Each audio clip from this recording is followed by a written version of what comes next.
Okay, let's be honest. When you hear the word economics, what's the first thing that pops into your head? Probably rigid mathematical formulas, right? Or stock market tickers and those universal rules of supply and demand. We tend to think of economics as this purely objective, cold science, something that exists completely separate from how we actually choose to live our personal, day-to-day lives. But what if that's not the whole story? In this explainer, we're diving into a comprehensive text published by ISRA, that's the International Sharia Research Academy for Islamic Finance.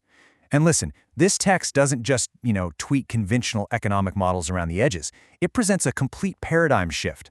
We're going to look at how markets, and honestly human behavior itself, fundamentally change when you view them through an Islamic lens. So I want you to just pause for a second and reconsider the foundational assumptions of our global economic systems. If you really take a step back, traditional economics basically asks one thing: how do we maximize our material wealth? But what if every single financial decision you made was intrinsically linked to a higher ethical standard? Like, what if economics was ultimately about morality?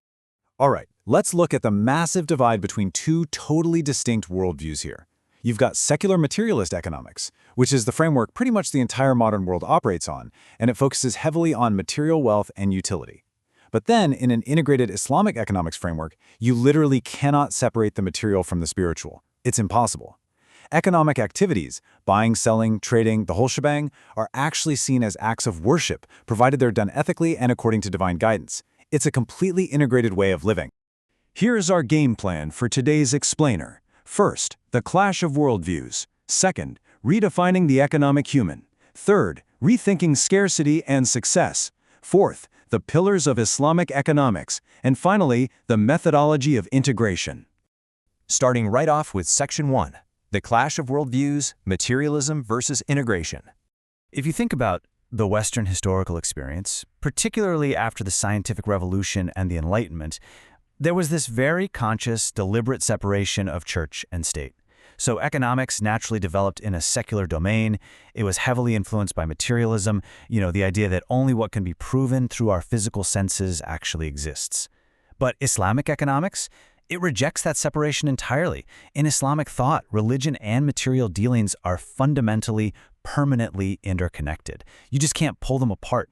So conventional economics leans hard on strict secularism, but Islamic economics hinges on this concept called tawhid, which is the absolute unity of all aspects of life under divine guidance. Basically, it means you aren't some ruthless, cutthroat person in the boardroom and then a totally different, pious person at home. Your economic life and your spiritual life, they're an unbroken continuum. Which brings us to Section 2, redefining the economic human, moving from self-interest to stewardship. Conventional econ loves to introduce us to Homo economicus, this hypothetical, purely self-interested utility maximizer who acts only to get the most pleasure and wealth for themselves. But the text we're looking at argues that is a drastic, frankly unrealistic oversimplification of human nature. Instead, it introduces Homo Islamicus. This is a much more multidimensional economic actor. Now, Homo Islamicus definitely has material desires. Actually, let me be clear, Islam doesn't deny human wants at all, but they balance those material pursuits with spiritual accountability to God. They don't just stop at asking, will this make me rich? They follow it up with, is this ethical? To really get Homo Islamicus, we've got to talk about the concept of Khalifa. In this system, a human being is seen as a Khalifa, a vicegerent or a steward. This essentially means you are entrusted by God to manage the resources here on Earth. You are not the ultimate, absolute owner of your wealth or the planet's resources. God is. You're simply the steward managing it. Just think about how that completely rewrites the rules of engagement for your own wallet. It means your right to acquire wealth is instantly balanced by your responsibility to society, because at the end of the day, you're managing a trust, not building a personal empire. All right, moving on to Section 3, rethinking scarcity and success beyond utility. If you ever sat through an Econ 101 class, you definitely learned that the fundamental problem of economics is absolute scarcity.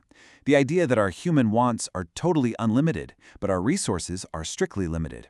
Well, the Islamic perspective challenges this head-on with the concept of relative scarcity.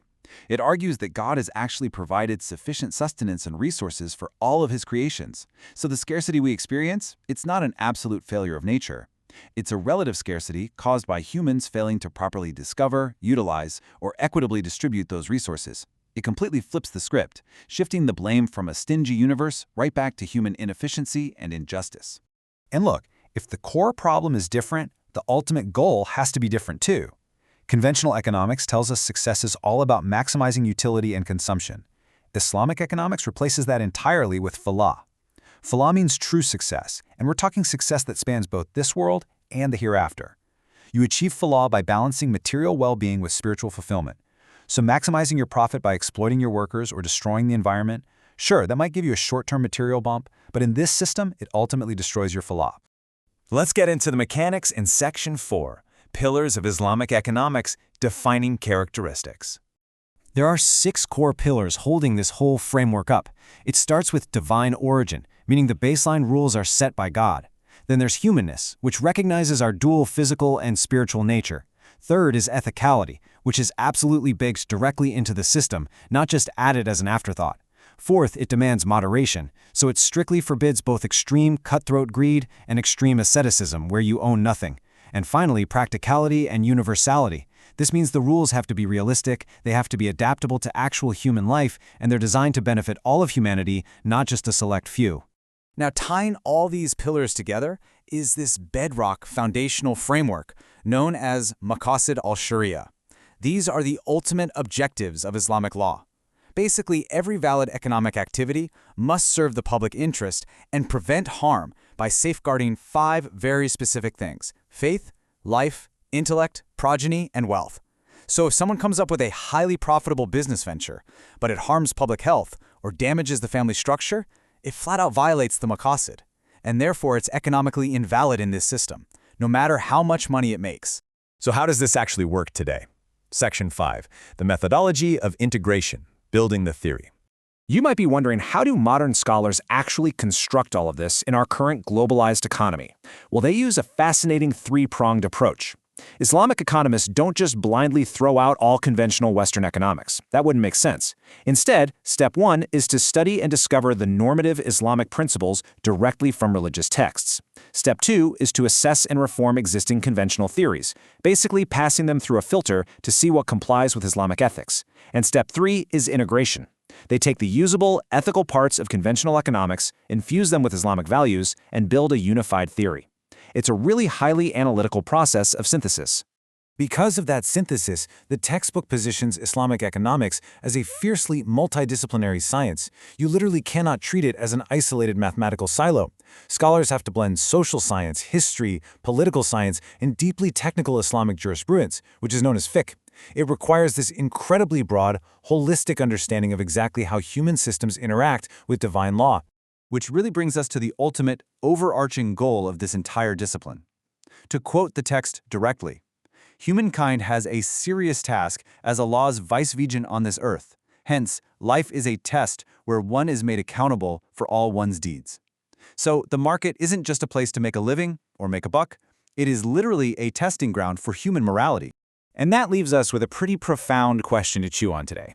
As we look around at the rising inequalities, the environmental crises, and the constant ethical dilemmas in our current economic system, how might our global economy change if we fundamentally shifted our worldview?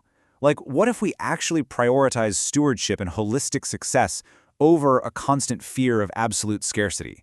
It is a massive paradigm shift. How would a shift like that change the way you interact with the world tomorrow?